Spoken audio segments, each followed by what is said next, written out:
Bismillahirrahmanirrahim. Assalamualaikum warahmatullahi wabarakatuh. Alhamdulillah allazi khalaqa zamana wa fadala ba'dahu ala ba'din. Fa khassa ba'du suhuri wal ayam. Ahmaduhu subhanahu wa ta'ala wa askuruhu. Wassalatu wassalamu ala nabiyina sayyidina Muhammadin wa ala alihi wa ashabihi wa salim tasliman katsira. Raditu billahi rabba wa bi islami dina wa bi Muhammadin nabiyya wa rasula, amma ba'du. Hadratul muhtaramin, tsumma ila hadratil kiram min jami'i syayikhina ayyuhal mukarramun sahibal fudala allazi yahduruna fi hadza masjid Jami'al Ihsan, zadaqallahu nuran wa ihsanan. Ayo ikhwan, ayeuna urang kupas perkawis Rajab we nya. Sasi Rajab tak acan nya, tak acan ngupas sasi Rajabnya, tak acan nya. Sebelumnya saya baca dulu hadis ini ya. Ini hadis ini mengingatkan kita bahwa akan ada kejadian apa saja di akhir zaman, ya, yang akan dialami oleh manusia. Wa qala Nabi sallallahu alaihi wasallam, la taqumu sa'atu hatta yuqbadu ilmu. Nah, ini lamnya pakai lam alif jadi la nafi, ya, artinya tidak akan terjadi terkait dengan waktu ini, tidak akan terjadi hari kiamat kecuali ya sampai hilangnya ilmu gitu. Layuk badol ilmu. Jadi ilmu teh hilang menjelang hari kiamat ya di alam dunia tehnya. Kumaha cara hilangnya teh gitu. Jalan hilangnya seperti apa? Diingatkan lagi oleh Rasulullah SAW, innallaha layak bidul ilma, ya. Sungguh Allah itu tidak akan mengangkat ilmu intizaan yang tazi'ulu minal ibadi gitu. Jadi tidak akan diangkat ilmu itu dengan sekaligus dicabutnya dari manusia, ya. Walakin tetapi yagbidul ilma biqabdil ulama gitu. Tapi Allah mengangkat ilmu itu caranya dengan mewafatkan para ulama. Ya, jadi moal aya tuh ulama anu bener mah, moal aya anu teu puguh-puguh majnun teu aya. Ya, gitu. Jadi dicabutnya ilmu dari alam dunia teh ku Allah teh dibikin mati ulama. Ya.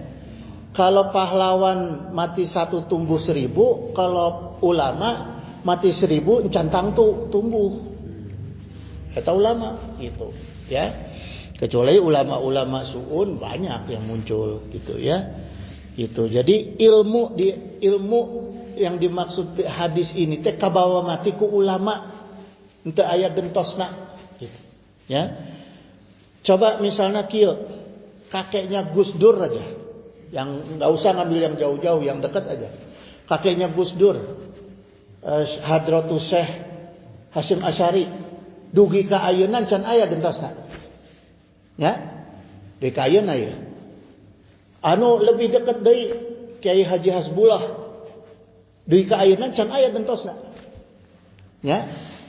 Kakek saya Kiai Haji Abdul Razak bin Mama Haji Sirun. Beliau itu, kakek saya itu salah satu pendiri NU Kabupaten Lebak, ya.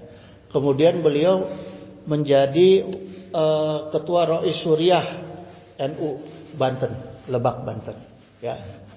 Nah, hubungannya saya dengan Gentur itu karena kakek saya dulu itu mesantren di Gentur. Ditikahkeun ku Mama Satibi ka putri Rai Bungsuna. Gitu. Jadi naik ke Gentur teh dinya. Gitu. Jadi naon teh anak Rai Bungsuna Mama Satibi, anakna hiji-hijina perempuan Mas Noni dinikahkan ke aki abdi itu. Eta hubunganana, ya. Tah, Kiai Haji Abdul Razak sampai sekarang belum ada gantinya. Yang duduk di sini mah bukan, belum. Belum nyampe jauh. Ya mah diajar masih kena alif bata itu, ya. Dan itu jamaah. Jadi akhir zaman teh susah kita mencari ulama yang sungguh-sungguh ulama. Karena ilmu dibawa itu, ya. Terus nuka dua watak surazalazilu, yang kedua itu dina akhir zaman teh akan banyak gempa. Cianjur udah ya gempa itu. Kemarin terakhir saya lihat di TV Jepang gempa. Terus gempa. Terus-terusan ya. Anu katilu wayataqaraba zamanu. Nah, waktu itu terasa qarib, terasa dekat. Antara waktu dari subuh ke subuh ya, ayeuna urang geus ngaji deui gitu ya. Tidak terasa sudah Rajab deui, nembe kamari ayeuna geus dongkap deui gitu ya. Jadi waktu teh teu kerasa. Yang paling bahaya teu karasa teh tos mandro buka deui. Alhamdulillah. Kemudian anu ka opat eta watat harol fitanu, muncul berbagai macam fitnah. Tadi akhir zaman teh fitnah di mana-mana, ya. Wayak sural harjul wa huwal qatlu gitu. Jadi fitnah ta eta banyak sekali al-haraj. Al-haraj itu maksudnya keributan. Keributan yang sampai ke tingkat qatlul disebutnya. Qatlul itu artinya pembunuhan di mana-mana. Gitu, ya. Hatta yaksura fikumul malu fayafido gitu. Namun di tempat lain itu pada saat yang sama harta itu berlimpah. Nah, sekarang kita bisa telaah jamaahnya. Coba kita lihat di Palestina. Makanya saya kalau berdoa sekarang itu selalu mendoakan Palestina, wabala di Sami, negara-negara negeri Sam, ya, itu yang di mana waktu, di mana tempat. Artinya gini, kita sudah bisa lihat sekarang di satu bagian dunia ini pembunuhan teh gampang, orang dibunuh teh gampang. Palestina itu sekali bom berapa ribu, ya. Terus di Amerika di Irak ayeuna. Terus di mana deh itu? Terus menyebar perang. Tapi di belahan lain coba kita lihat Dubai. Boro-boro ingat perang, pesta terus. Saudi coba lihat. Ya. Itu udah ciri akhir zaman jemaah. Jangan dianggap enteng. Itu ya udah ciri akhir zaman tuh. Gitu. Di negara kita coba, yang susah mah susah, anu bungah mah bungah. Ya, gitu. Nah, jadi bukti wayataqaraba zamanu, semakin dekatnya waktu itu, kita nggak kerasa nih dengan masalah waktu diantaranya. Ya, makanya sekarang saya mau kaji masalah Rajab, ya. Nah, di bulan Rajab itu setiap kaum muslimin, khususnya yang saya perhatikan itu di Asia Tenggara ya, Malaysia, Brunei, Indonesia, mazhab Syafi'i lah. Itu selalu menyelenggarakan dua tuh, memperingati Muludan dan Rajaban. Ya, selalu tuh. Sekarang pertanyaannya, emang boleh? Emang boleh kan gitu ya? Mana dalilnya? Ayo. Ayat dalilnya yang membolehkan, bahkan mengharuskan untuk memperingati Rajab dan memperingati Mulud. Ada nggak dalilnya? Gitu ya. Padahal Allah kan sudah ingatkan di dalam Al-Quran, wala taqfu ma laysa laka bihi ilmun. Jangan kamu mengikuti apa yang kamu tidak tahu ilmunya. Jadi kita nyelenggarain menyelenggarakan peringatan Maulid dan Rajaban ini, tahu nggak ilmunya? Kalau nggak tahu ilmunya, kenapa diadakan?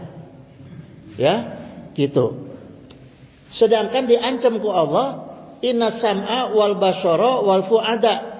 Sungguh pendengaran kamu itu, penglihatan kamu dan hati kamu itu kulu, kata Allah tanya, firman Allah. Semuanya itu ulaika kana anhu mas'ula. Semuanya itu akan dimintakan pertanggungjawaban. Ayo. Siapa yang berani bertanggung jawab yang menyelenggarakan Maulud dan Rajaban? Siapa yang berani tanggung jawab? Panitia? Hah? Supaya kita tenang memperingati Rajab dan Maulud, saya kasih dalilnya sekarang, ya. Itu jamaah, penting ini. Jadi jangan kalau ada orang ngajak ini itu, naon heula ilmu na. Kalau sekarang setelah saya berikan, baru kita tenang. Yakin bantu urunan untuk penyelenggaraan Maulud itu jelas karena mengikuti perintah Allah. Ya. Perintah Allahnya itu baik memperingati Maulud atau Rajab itu Quran surat Ibrahim ayat 5. Tah jemaah, ya. Wa zakirhum bi ayamillah inna fi zalika la ayatin. Allah langsung perintahkan di sini fi'il amar. Wa zakirhum, ingatkanlah mereka. Suruh diingatkan ku Allah itu kepada hari-harinya Allah yang di dalamnya ada tanda-tanda kekuasaan Allah. Di antaranya apa? Maulud Rasul dan Raja. Nah, berarti kita aman ya? Aman. Malah jangan koret-koret, kalau diminta bantu. Karena ini perintah Allah, ya. Gitu. Nah, sekarang bukti tanda-tanda kekuasaan Allah dina Isra Mi'raj, dina bulan Rajab ada kejadian Isra Mi'raj. Nah, kejadian Isra Mi'raj itulah hari di mana ada tanda-tanda kekuasaan Allah. Ya, ini saya tukil dari kitabnya Imam Al-Arif Billah, ya, ini ulamanya. Kitabnya itu mana tadi? Dari Dardir Bainama Qisatul Mi'raj kitabnya, ya. Dardir Bainama Qisatul Mi'raj ini kitab yang khusus mengupas masalah Isra Mi'raj, ya. Dan kitab ini hasyiah. Jemaah terang ke hasyiah. Hasyiah teh kieu. Hasyiah itu lebih detail dari syarah. Kalau ada kitab besar, kitab induk disarah. Disarah jadi matan. Nah, kemudian didetailkan lagi, dilebih jelaskan lagi, namanya hasyiah. Gitu, ya. Jadi sarahnya sarah ibaratnya gitu. Ya. Nah, jadi dalam kitab Dardir Bainama Qisatul Mi'raj ini ditulis kisah Mi'raj dari hadisnya Rasulullah SAW. Jadi yang dalam kitab ini yang bercerita Rasulullah langsung, bukan ulama. Hadis ini, ya. Bismillah.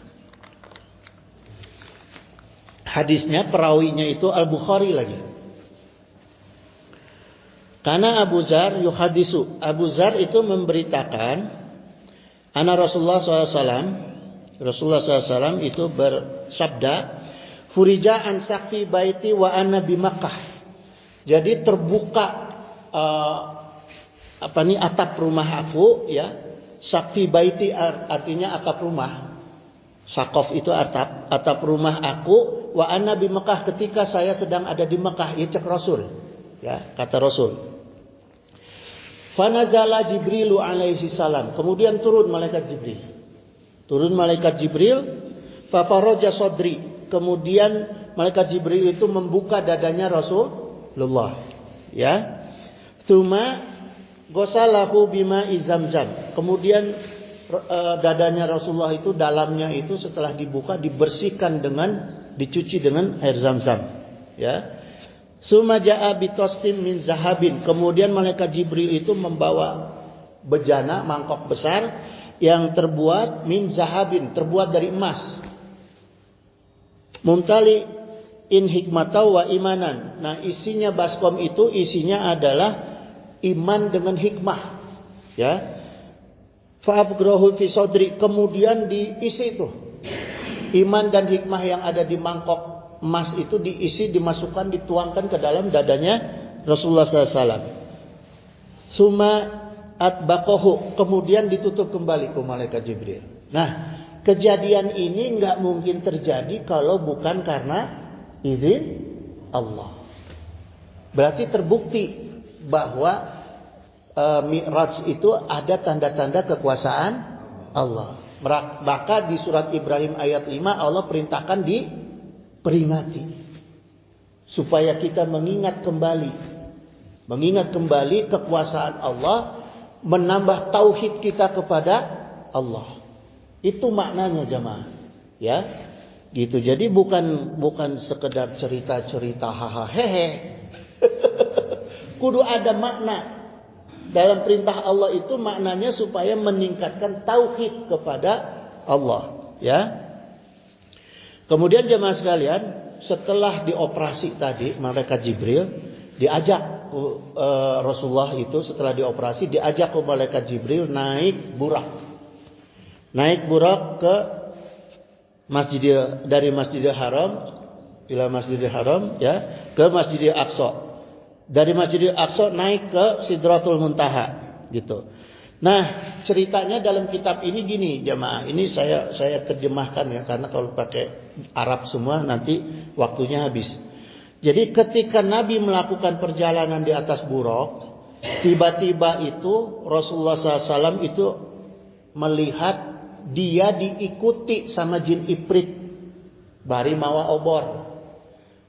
Rek diancam, rek dibakar Rasulullah SAW ku malaikat ku jin ifrit nya.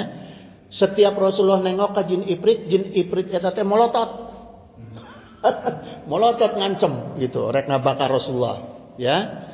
Lalu ku malaikat Jibril diajarkan Rasulullah kalimat yang ketika dibacakan ku Rasulullah, jin ifrit itu langsung jatuh dan obornya mati.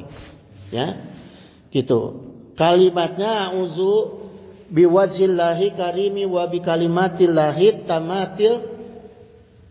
tamatil lati la yuzawijuhu nabirun wala fashiqun min syarri ma yanzilu minasyama'i. Ini agak panjang. Nanti kalau ada yang mau menyalin silahkan disalin, ya. Ini kalimat yang diajarkan oleh malaikat Jibril langsung kepada Rasulullah SAW, yang kemudian ku ulama eta dipakai jadi wirid.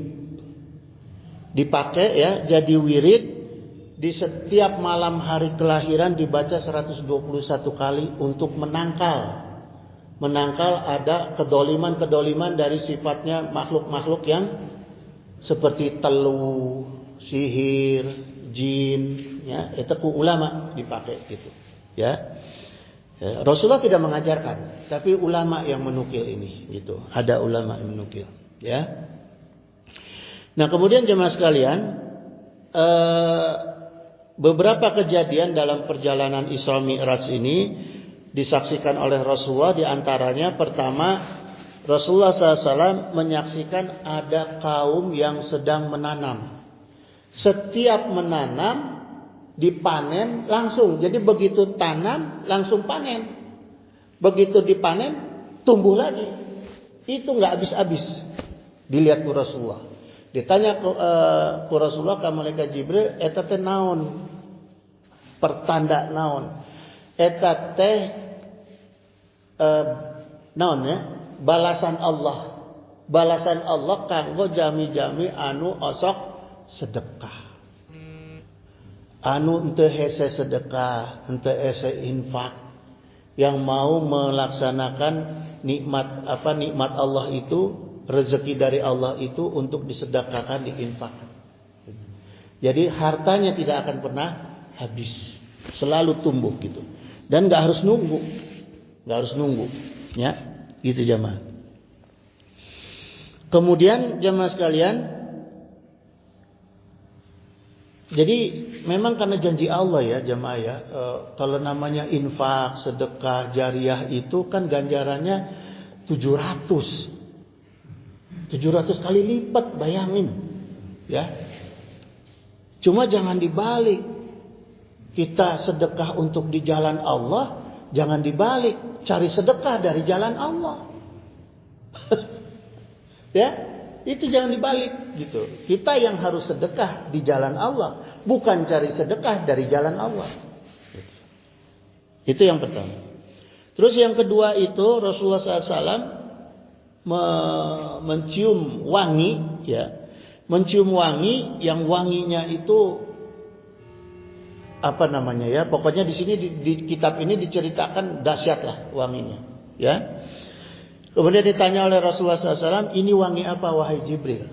Dijawab oleh Jibril, ini harumnya Masyitoh dan anaknya. Masyitoh itu istrinya Fir'aun, yang kemudian dibakar bersama anaknya langsung. Ya, bukan malaikat Jibril, bukan Nabi Ibrahim, tapi yang anaknya asli, gitu, dibakar Masyitoh. Jadi ini ciri jamaah sekalian, orang-orang yang kuat keimanannya kepada Allah, ya, pasti akan wangi. Terbukti di Palestina. Terbukti di Palestina. Jenazah-jenazah orang-orang Palestina itu wangi. Saksinya banyak itu. Saya cari di Google ada itu. Di YouTube ada itu, ya. Itu ciri orang yang, salah satunya ciri orang yang dijamin jihad fisabilillahnya ku Allah, ya. Itu. Di antaranya mayatnya wangi. Kemudian jemaah sekalian, ada Rasulullah melihat orang yang selalu memecahkan kepalanya sendiri. Kepalanya sendiri itu dipecahin sama dia, ya. Baru pecah, normal lagi. Pukul lagi, pecah lagi, normal lagi. Kemudian ditanya oleh Rasulullah ke malaikat Jibril, mereka itu siapa? Wahai Jibril, mereka itu orang-orang yang berat melaksanakan sholat fardu.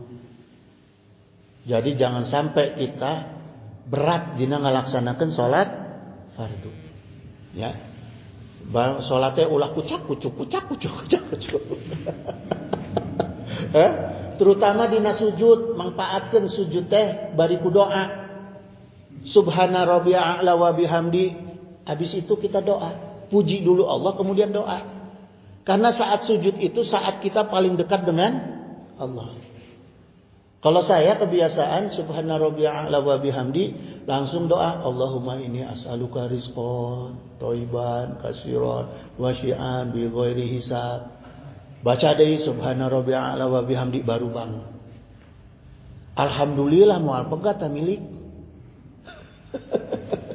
Moal pegat insyaallah milik, gitunya. Saukuran orang mah moal pegat gitu. Ngan asal ulah minta milik seperti batu we ulah gitu, ya. Gitu jemaah.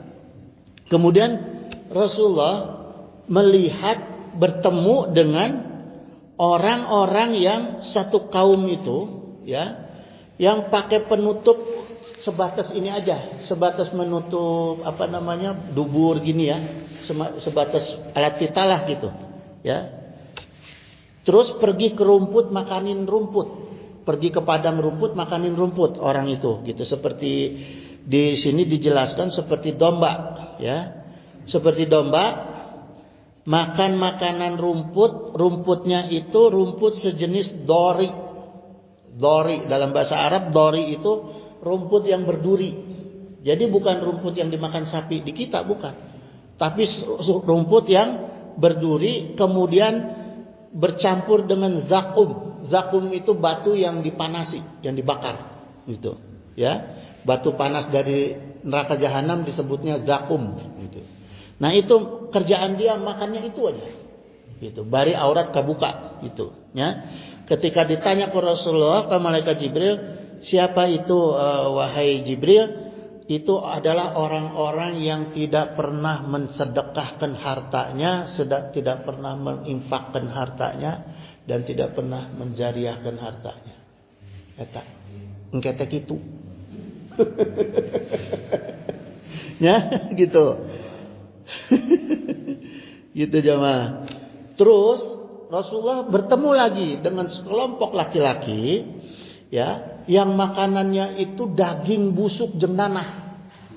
Bari darah busuk tehnya jeung nanah gitu. Ditanya ku malaikat Jibril, eta teh siapa wahai Jibril? Ditanya ku Rasulullah ke malaikat Jibril.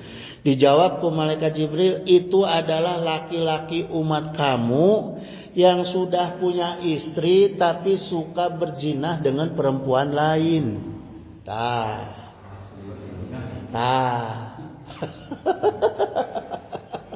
Laki-laki yang suka berzina nanti makanan anak itu ya, gitu.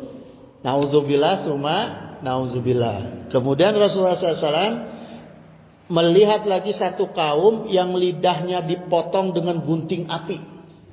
Bibirnya, mulutnya dipotong dengan gunting api.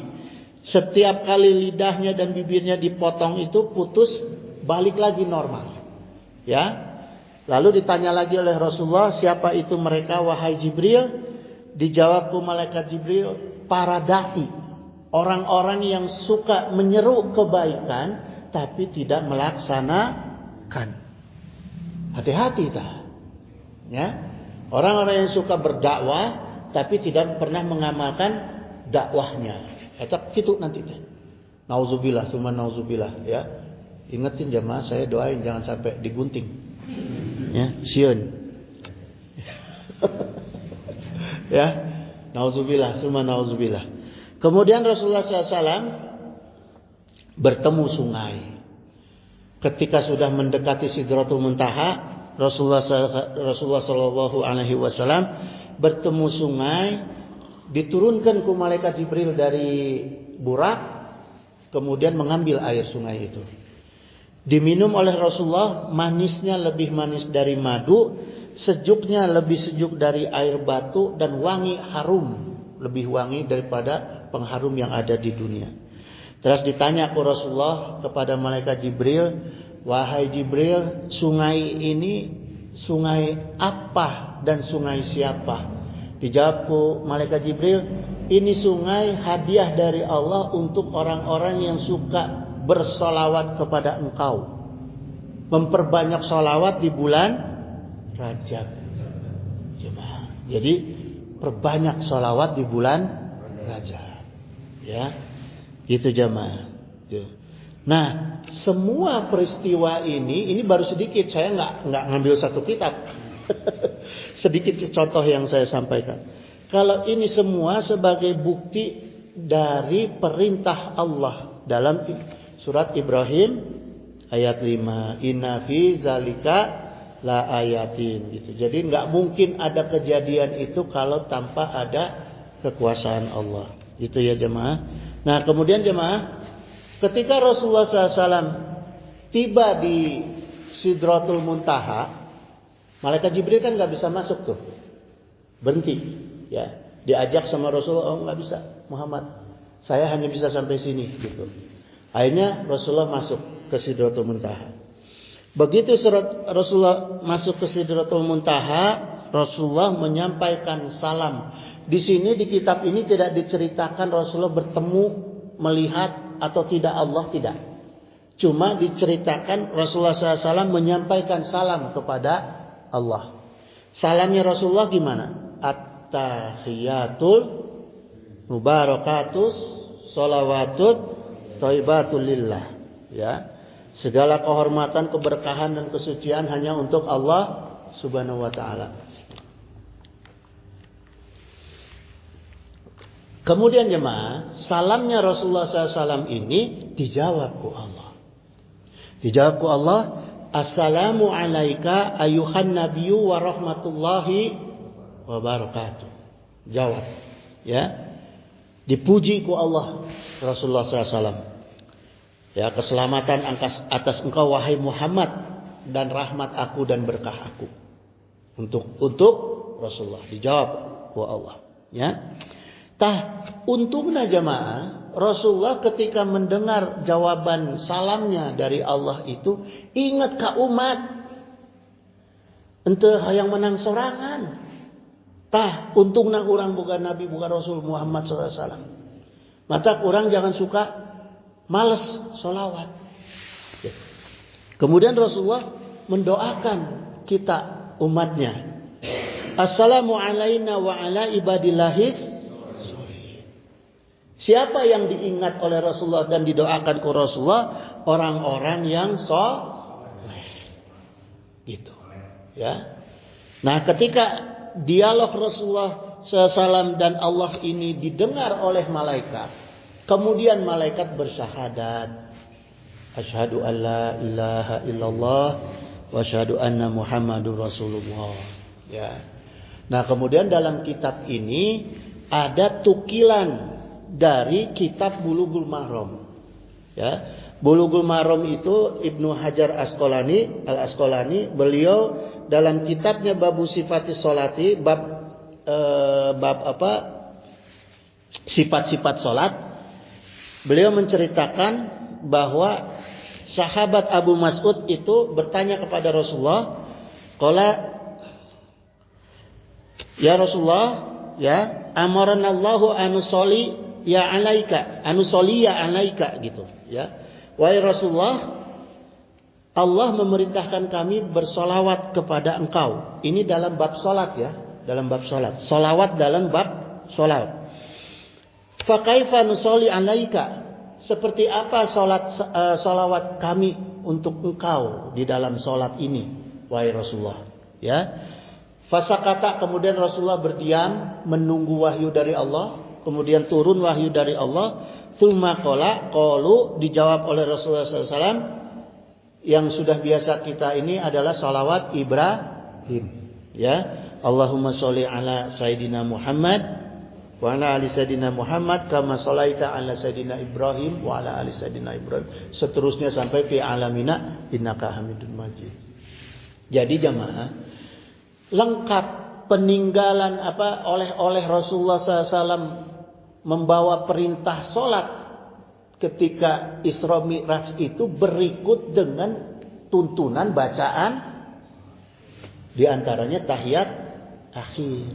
Ya, makanya ini kita pakai di dalam sholat itu jamaah, ya.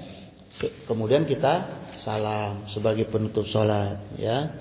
Nah, ketika Rasulullah SAW bertemu dengan Allah, keluar nih dari pintu Sidratul Muntaha mau pulang, bertemu dengan beberapa nabi dan rasul sebelumnya. Ketika melewati Kanjeng Nabi Musa, ditanya sama Kanjeng Nabi Musa, wahai Muhammad, apa perintah Allah untuk kamu dan umat kamu? Dijawab ke Rasulullah, kami diperintahkan untuk melaksanakan sholat 50 waktu di satu hari, 50 kali satu hari. Kata Nabi Musa alaihissalam, wahai Muhammad SAW, jangankan umat ente, umat saya aja yang badannya besar-besar, yang fisiknya jauh lebih kuat, Bani Israel, nggak bakal sanggup 50 kali. Apalagi umat ente relatif. Balik, tawar.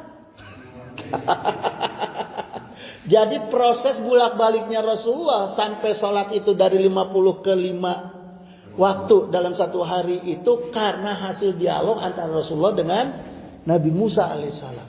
Coba kalau nggak ketemu Nabi Musa, berapa kali kita sehari?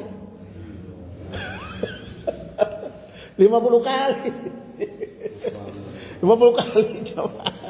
Untung Rasulullah ketemu dengan Nabi Musa. Ya, gitu. Coba kalau nggak ketemu, aduh.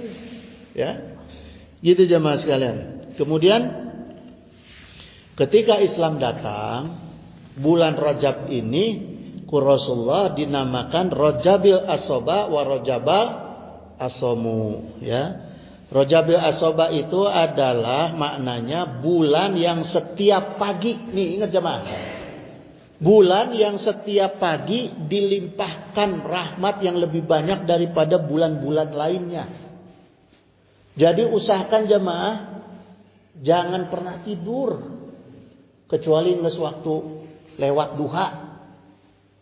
Ya, dari subuh itu kalau bisa sebelum subuh. Kalau bisa selama bulan Rajab itu jangan tidur sampai waktu lewat duha. Jam 11 lah. Tidur mah engkewe tos lohor. Banyak pakai wiridan. Cari rahmat Allah. Karena turunnya sebanyak-banyaknya rahmat itu di pagi hari di bulan Rajab. Gitu jemaah. Ya. Nah kemudian pantangannya Rojabal Asomu ini pantangannya dilarang kita emosi di bulan Rajab. Lamun tiasa bulan Rajab entong aya ngambek, entong aya marah. Tahan diri. Ulah emosi, ulah. Ya. Bahkan umat Islam sendiri ketika bulan Rajab nggak mau perang. Malah Rasulullah disuruh dipatah-patahin itu panah teh. Alat perang. Gitu. Ya. Gitu jamaah sekalian. Kemudian wa yuqalul asamu li'annahu nukhiya fihi an qitalil musyrikina gitu. Bahkan bulan Rajab itu dinamakan sebagai asomu itu karena dilarang berperang sekalipun dengan orang musyrik. Itu jemaah, ya. Artinya kita benar-benar tahanlah. Itu. Kemudian jemaah sekalian, selain sholawat, ya, fadilah di bulan Rajab itu di antaranya sholat sunnah. Kemudian yang saya ingin sampaikan di sini yang barangkali kita sering khilaf karena biasanya kita Idul Fitri aja, ya. Usahakan di bulan Rajab itu ngalap barokah dari orang tua. Kalau masih hidup minimal minta doa, cium tangan, bakti lah. Ada bakti di dalam bulan Rajab, ya. Kalau udah meninggal ziarah kubur ke orang tua, gitu. Ya. Apalagi kita yang udah pernah dikasih waris. udah pernah dikasih waris dari orang tua, gunakan harta-harta kita untuk sedekah atas nama orang tua. Itu di bulan Rajab, jemaah, ya. Karena gini, dulu waktu saya ngaji di Tenjo, Kiai Asruddin itu, beliau cerita nggak di depan santri, cerita di depan saya berdua kita ngobrol. Beliau cerita gini, cenah cep jami anu maut, jasadnya masuk ke dalam liang kubur, ruhna kembali ke Allah, ya. Kemudian yang ada di atas kuburnya itu antara dua, khodam kalimah-kalimah yang suka dia baca, apakah itu zikir, Quran, solawat, itu jadi khodam. Ngantosan di luhureun kubur. Atau jami anu sok nafsu. Jami anu sok nafsu teh nafsuna ngantosan di alam kubur teh di atas kubur. Engke teh nu nafsu jami eta teh ngahiji jeung jing kartir. Matak aya kuntil anak. Aya genderowo, ya. Gitu. Coba di luar negeri nafsuna mah kan make jas, matak setanna gaya. Kayak di Indonesia nafsuna make baju compang-camping. Kuntil anak awewe nu kararitu kumaha nafsuna jami. Gitu jemaah. Sebenarnya enggak ada makhluk-makhluk itu teh. Hanya jin kafir yang berkoalisi dengan nafsunya manusia yang di atas kuburnya itu. Nah, ketika orang tua kita ini insya Allah ahli ibadah, kita ngirim doa ke beliau-beliau itu, ya, kuburannya teh caang. Lebet kuburan beliau-beliau itu terang, lebih terang dari terangnya matahari di bumi. Sehingga bisa melihat dengan detail siapa yang mengirim doa itu, yang mengirim cahaya. Kemudian kita berdoa, minta diaminkan, bukan orang minta doa sini, bukan. Ya, bukan kita minta kepada ahli kubur. Jadi ingat, kunci ziarah kita itu menyenangkan ahli kubur, bukan minta ke ahli kubur. Nah, kemudian namanya orang diberi senang kan pasti mulang tarima. Nah, lamun kebetulan sepuh-sepuh orang anu dijarahi ku urang eta jami ahli ibadah, maka kan dekat jeung Allah. Ya. Gitu jemaah, diaminkeun ku anjeunana, maka doa orang insyaallah enggal diijabah. Gitu kata kuncina jemaah. Ya. Supaya kita nggak salah juga di perkara tauhid dalam masalah ziarah kubur, ya.